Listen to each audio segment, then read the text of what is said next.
কাছে আয় মামুনি, সবার আগে আমি দেখি। এই দৃশ্য সইবার সাধ্য আছে কার? কারাগার থেকে আদালতে হাজিরা দিতে আসা এক বাবা ফেরার পথে বিপরীত পাশে দেখতে পেলেন তার স্ত্রী ও কোলে থাকা ছোট সন্তানকে। আসসালামু আলাইকুম প্রিয় দর্শক, জানিয়ে দিব এখনকার গুরুত্বপূর্ণ টপ নিউজটি। পুরো নিউজে আছি আমি নবনীতা শৈলী। এবার বিস্তারিত খবর। আদালতের সামনে একটি হৃদয়ছোঁয়া দৃশ্য ধরা পড়েছে, যেখানে এক কারাবন্দী বাবা দীর্ঘদিন পর তার ছোট্ট সন্তানের মুখ ছুঁয়ে দেখার সুযোগ পান। ঘটনাটি দেখে সেখানে উপস্থিত অনেকে আবেগে আপ্লুত হয়ে পড়েন। জানা গেছে, কারাগার থেকে আদালতে হাজিরা দিতে আসা ওই বাবা ফেরার পথে তার স্ত্রী ও কোলে থাকা প্রায় 10 থেকে 11 মাস বয়সী সন্তানকে দেখতে পান। বহুদিন ধরে তিনি সন্তানের মুখ ছুঁয়ে দেখার সুযোগ পাননি।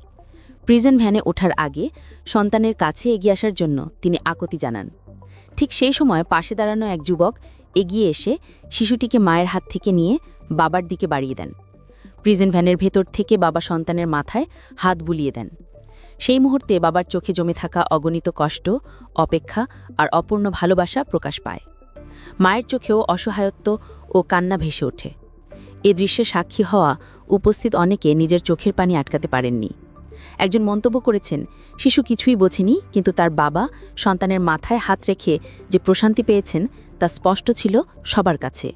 আবার কেউ লিখেছেন, পৃথিবীতে খারাপ মানুষ থাকতে পারে, কিন্তু একজন বাবার ভালোবাসা কখনো খারাপ হয় না।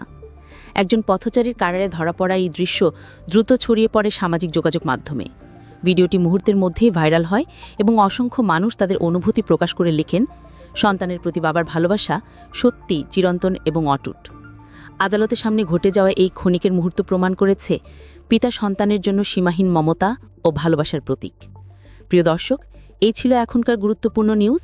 আরও গুরুত্বপূর্ণ নিউজ নিয়ে ফিরছি কিছুক্ষণের মধ্যে। নিউজগুলো সবার আগে দেখার জন্য এই চ্যানেলটি সাবস্ক্রাইব করতে ভুলবেন না। ধন্যবাদ।